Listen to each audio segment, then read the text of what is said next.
All right guys, welcome to my channel for the back nine out here at Pickard Park. Thanks again to Gatekeeper for filming this round and bringing the content to you guys. I hope you enjoy. All right, hole 10, par 5, 860 feet. This is a challenging par 5. We got a new tee pad this year.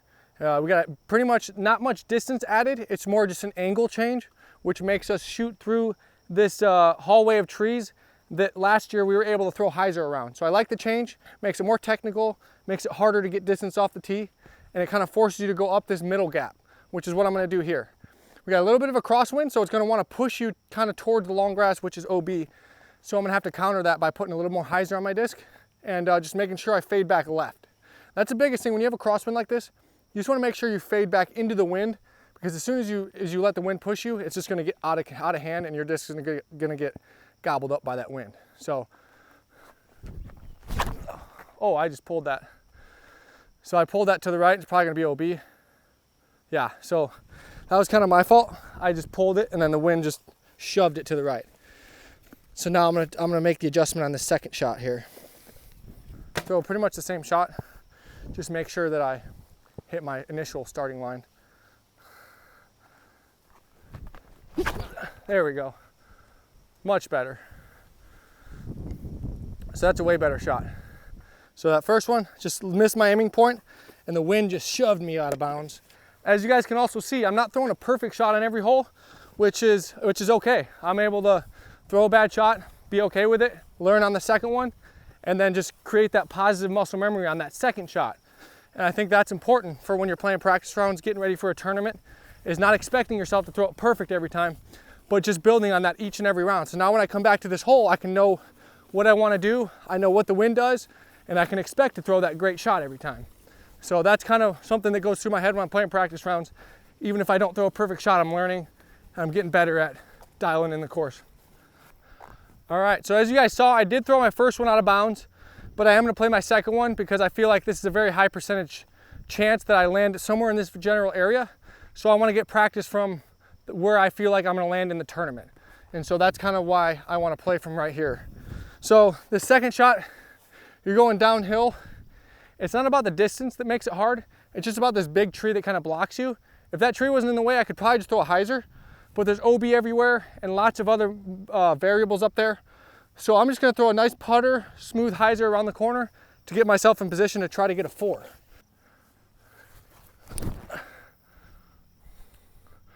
Something like that. So that looks pretty golden. Should have a nice little, probably 200-foot slammer chip shot to get inside the circle. This hole is all about the drive. As you saw, if you pull it like I did the first time, you're looking at pretty much an automatic bogey. But if you throw it in the fairway like I did my second shot, you just really have a couple of nice controlled shots to get yourself up on the green for a birdie putt. Wow, they really narrowed this up here too. So just so you guys know, for the viewers, this long grass didn't come in this way. You had like another, I would say 50 feet to the right. So this changes this hole a lot. This upshot, the second shot is a lot more narrow, especially when you got this wind pushing, you got this tree in the way. So those are a lot of tricky shots. Even though it's a short second shot to get into this landing zone, you really have to commit to that angle to hit this fairway to land safe. Also what I look at too is I look at like where that limb is and like where my disc is gonna be flying and where I wanna fly my disc around that limb, so that way I can know where I'm throwing from the fairway and where I want to land, which is right in this area. So I know if I go around that limb with some height, it's going to go over the OB and then fade right in here towards the end of its flight. And that's kind of where we are right here with the second shot. Now we have a pretty manageable shot from here. And as you guys can see, that's kind of why, yeah, the distance isn't really the factor, but you're going over OB with tall trees and stuff. And then if you miss that shot from 500 feet away, you went over OB the entire way. So now you have to pretty much, you don't get to advance at all. So it's just so much risk for not that much more reward. So I'm just gonna throw a little soft approach with my slammer here, just to kind of get inside the circle, give myself a good birdie chance. So there we are. Try one more. I'm gonna try a little backhand.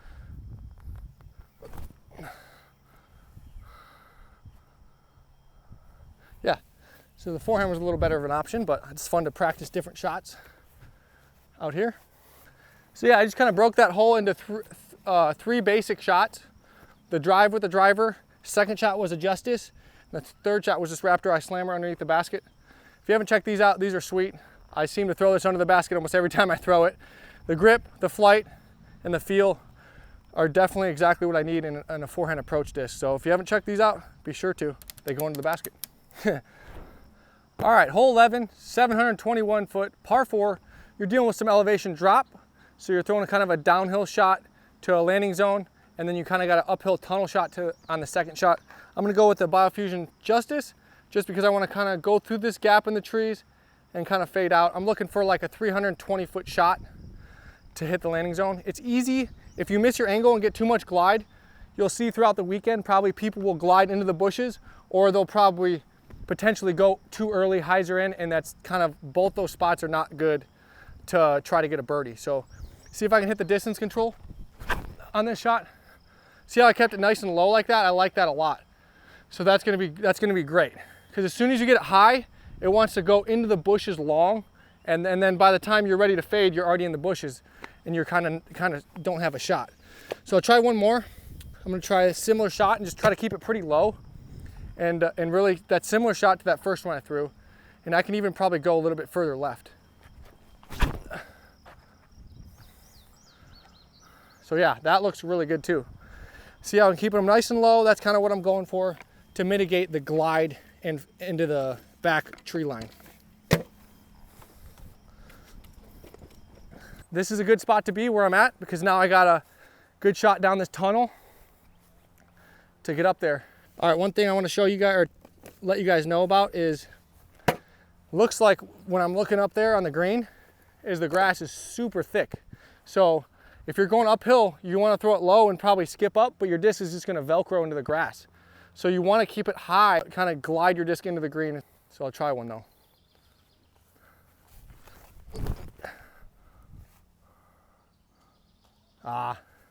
So it looks like, oh, got a bad roll. I mean, I can still get up and down for a par from there, but I'm going to try just one from this pink one, just so I can see what I can do with a shot that doesn't glide too far.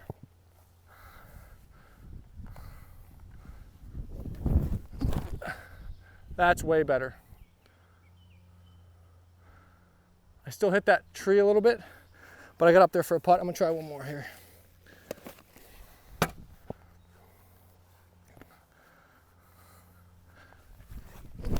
There we go. Oh, still up there for a putt though. All right, so I'm gonna throw my third shot from this one that kind of got a bad roll.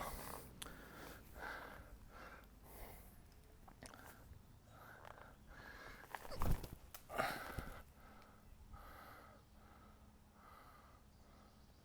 little deep, but looks like a pretty solid shot. Try to save a par. Also, if you see, like, he's mowing the grass, so that's gonna change my game plan. If this green is a lot different, you'll be able to, and he's cutting the grass, you'll be able to skip up to the basket instead of Velcroing like I did back there about 80 feet short. All right, so we saved a par, that's good.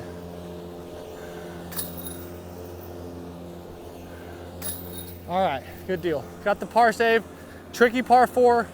If I can get this one, I would say, if I went 1 under on this hole on the weekend, I would be happy with that. That shows you how challenging it is. I'm not really expecting to birdie it every time. I'm trying to, but I'm not expecting to.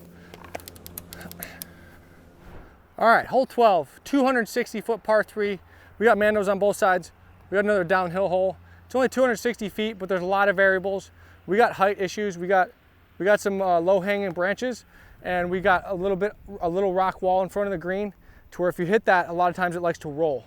So that's definitely going through players' heads. You want to navigate that. I would say the left-hand side of that rock wall is kind of the sweet spot where you can guarantee yourself you're not going to roll away. I'm going to go with just a smooth, soft felon. It's not about the distance. I'm just focused on getting that nice line just left of that rock wall and kind of sliding up past it for hopefully about a 20, 30 footer. That's my goal. Height is a big issue. Paying attention to that, and that'll be what I need to do. See, I went down, nice and down, penetrating down. Just left, exactly what I want to do. That's pretty much perfect. I went left of the rock pile And I think the biggest reason why I was successful with that shot is because I hit the height right. I didn't throw straight, I threw down the hill. And you saw how it kept down, it didn't have time to fade off.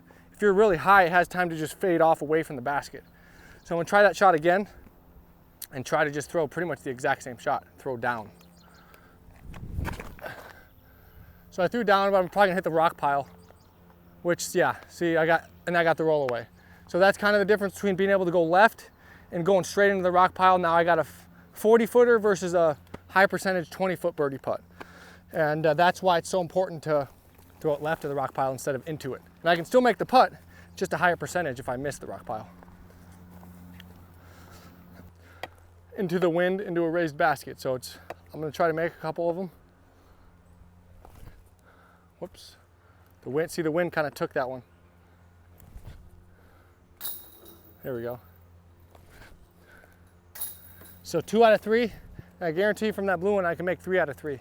So that's the percentage difference between hitting the rock pile and not. Now I'll show you that I can make 100% from this spot.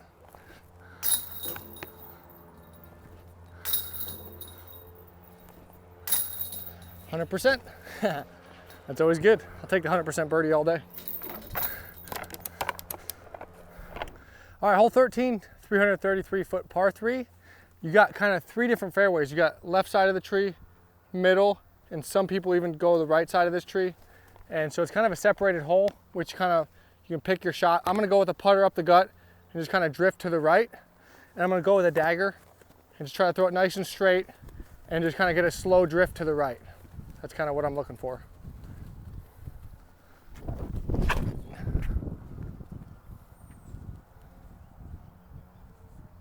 Just like that. That should be about 20, 30 feet. That's exactly what I'm looking for. Yeah, I went down, as we're walking this fairway, you guys can see there's lots of different scattered trees. And I just feel like this middle gap with a little bit of drift on like a mid-range or a putter is kind of my play.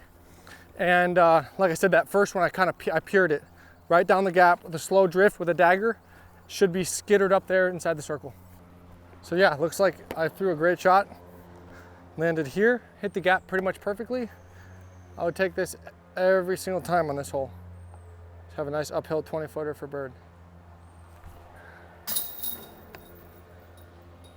Whoops.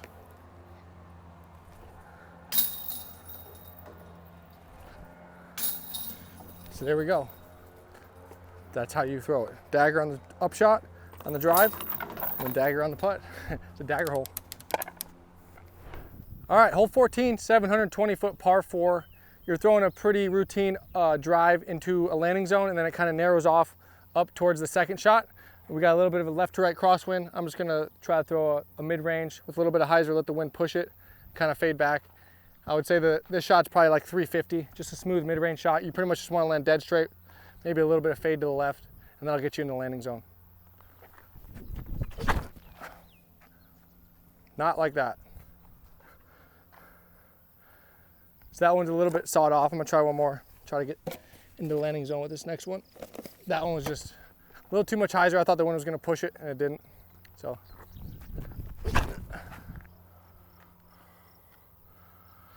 That one's a little better, but it turned too much. So I'll just practice this out of position shot on this hole, just since I haven't thrown a good drive. So this hole kind of felt initially like a crosswind, and it's a headwind. So that's kind of the difference in why I didn't throw a good shot, is because I made the wrong wind read. And that's why the wind read is almost more important than actually throwing a good shot. And that's why I threw 2 bad shots, is I just didn't read the wind correctly. And that's the difference between being in the fairway and being out of position. And when you're out of position on this hole, it's really hard to get a birdie.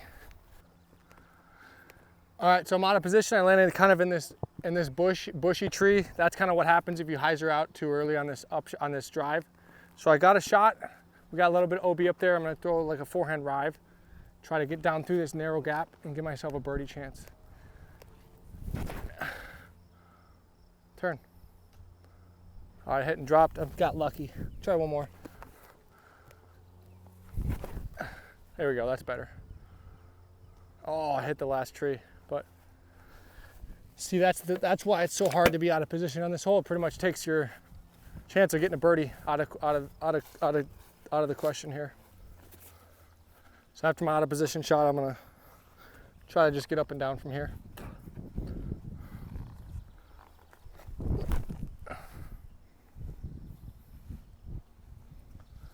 Yeah, I just try to get a par from where I landed, and that's fine with that.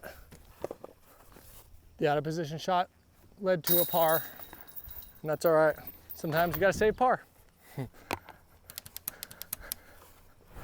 right, hole 15, par 4, 600 feet. It's a tricky little approach. We got OB on the right-hand side along the tree line here. So you're basically wanting to throw a shot almost right towards the tree line, but then fade back left at the end. And it's really only, I would say, like 320. I would say is probably how far I'm throwing the shot. I'm just gonna throw a nice smooth felon. And I'm really just trying to get my angle going towards that tree line and fade back. Something like that. Yeah, a little short on that upshot, or that drive. But I'm okay with that because I'd rather be short than in the OB long. Because obviously if you go too long, there's OB back there. So I'm gonna throw a little bit harder on this one.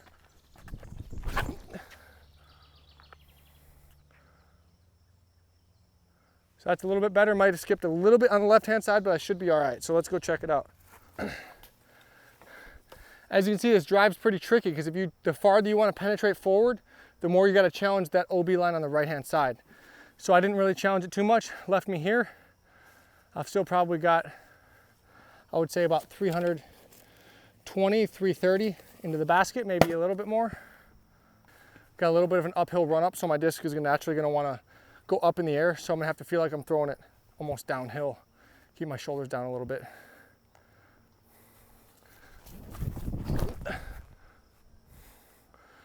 So that feels like it's pretty good. Yeah, I love that. See, I landed nice and flat on that green with the mid-range, and that allows me not to get that skip left. To whereas if I throw a driver, this green slopes a lot more than it looks like, and then by the time you hit by the basket, it skips, goes in the bushes and the trees long, and you don't have as much of a putt. I'm gonna go a second shot from here just to practice in case I hyzer out a little bit more. And this is a totally different shot. I'm gonna throw kind of like a spike hyzer up and try to just spike down on the green. Throw a felon.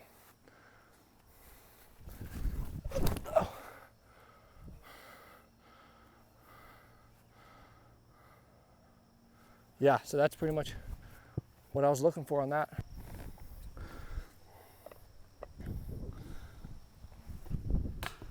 The wind didn't lift it. Ha, same thing. All right, wind's messing me up right now.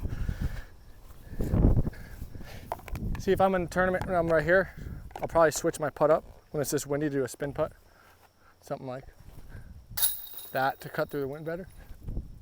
So, if you ever see me doing that, a spin putt versus my normal putt, that's probably why. Because you can see when I do my normal putt, I have a little bit of nose down.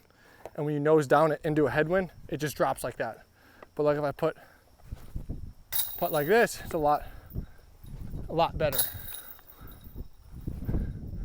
So a lot better. I feel like the spin putt cuts through the headwinds better than my regular putt. And then we got my first one's pretty much a tap-in bird. All right, hole 16, 315 foot downhill par 3. This hole is all about speed control and angle control. It's not really that much about distance. There's a little bit of a crooked tree that leans a little bit right. That's a good aiming point. You want to kind of start your disc there and fade back left. If you go too straight, there's a creek, and if you go in that creek, it's very likely bogey. So I'm really just trying to keep my disc nice and low over the hill with hyzer and just get a glide and a skip back left. I'm really only trying to throw it about 250, not 315, that's for sure. That feels pretty good. I feel like that's kind of the shot that I want to throw. And up there, it's a little bit of a crapshoot. Sometimes you feel like you throw a good shot and you're in the creek. And so I'm gonna throw another one. I'm gonna throw a dagger. This is not necessarily the most overstable disc, but I'm gonna throw it with hyzer so it has a nice smooth glide to the left. Oh, that one's a little bit too straight probably. Yeah. So see how it went right of that leaning tree? That probably means it's in the creek. All right, so it looks like this one just trickled barely OB here. And looks like I'm just gonna have a tap in par. But yeah, that's kind of this green. It's gonna be a really fast green. Makes for a hard birdie if you don't stick the landing, obviously. So got the par save on that one. Ready? All right, hole 17, 330 foot par 3. We have a new tee pad. We have a new angle and a totally new look to hole 17. It's got a nice straight shot with a gradual left finish. And I am gonna go with my Orbit Felon. I'm gonna throw a little bit of a forehand. I like to throw a forehand on a gap shot like this so I can look at the angle. And I'm really just trying to throw a forehand along the right side trees and just kind of drag it towards the middle of the gap and hopefully just land somewhere in that where that mulch and the grass come together. That's kind of where my landing zone is hopefully gonna be.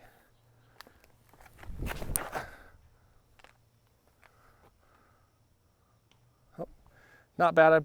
I just didn't turn that one quite enough. It still has got a long putt. I'm gonna try to turn this one a little bit more to give myself a little closer putt. There we go. That's exactly what I'm going for right there. See, I hit right where the grass and the mulch and kind of skipped up. That's the line. You know, 100 feet, but it makes a big difference, you know? This is crazy. Oh my gosh, a whole new bridge. This is insane.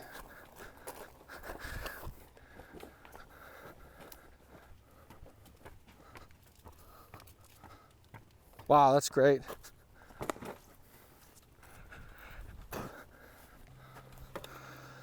All right, so here's the first one. I kind of just didn't turn it quite enough. Clipped a tree, and now I got a straddle putt around the short pin.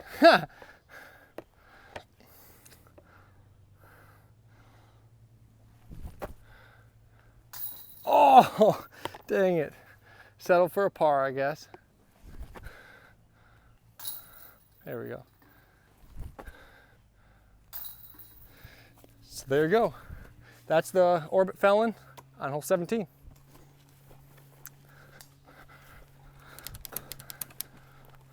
All right, last hole out here at Pickard. We got hole 18, par 5, 1,085 feet. Definitely a 3-shot hole. You won't really see anybody going for it in 2, just too much out of bounds. And it's so far uphill, it's hard to get the distance. But yeah, once again, we got an uphill shot, which takes off distance. I'm gonna throw a little bit flippier. I'm gonna go with my Raptor Eye Rive, which is a little bit flippier of the Rives. And you're gonna wanna throw a hyzer flip kind of towards that white flag. And that's kind of a good landing zone to give yourself a good look at the second shot. Oh, crap. Hit that. Try another Rive. I'm just gonna try to turn it, try to not bring that tree that I hit in play this time. There we go. Much better. And as you can see, it wants to fade out at the very end, which is okay. That's an okay spot. Alrighty, here's the second shot. I'm gonna be throwing a forehand. I'm kind of, normally if you throw to the right-hand side, people will be taking the hyzer.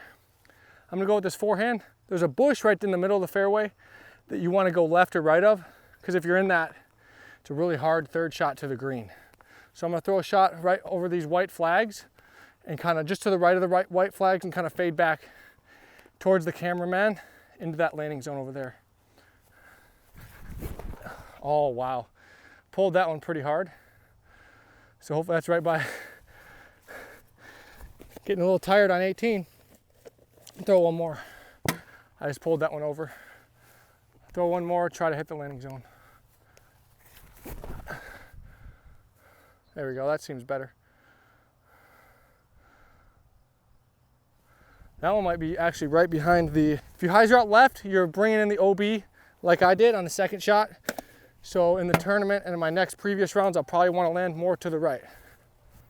So it looks like I threw one directly behind one of these bushes in the fairway. So it's basically, we're paying attention to this on our second shot, because if you do this, it's basically a penalty stroke and you really have to completely lay up and concede a stroke and just kind of do that, because there's nothing else you can really do. So landing behind this or in that is basically a penalty stroke. Even though you're not out of bounds, you have just no shot. You grab that? Thanks.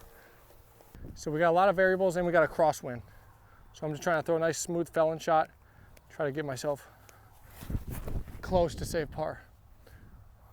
Or in. would work too. Oh, so yeah, it's a good shot.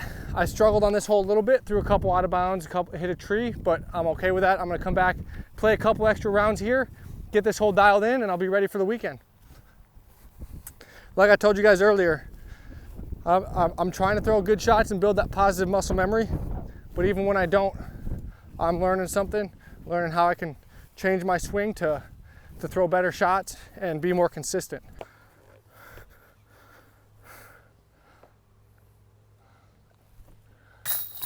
There we go. Save par.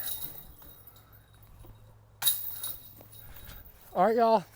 Thanks for joining me this week at Pickard Park for the practice round, and we'll see you next week at the preserve.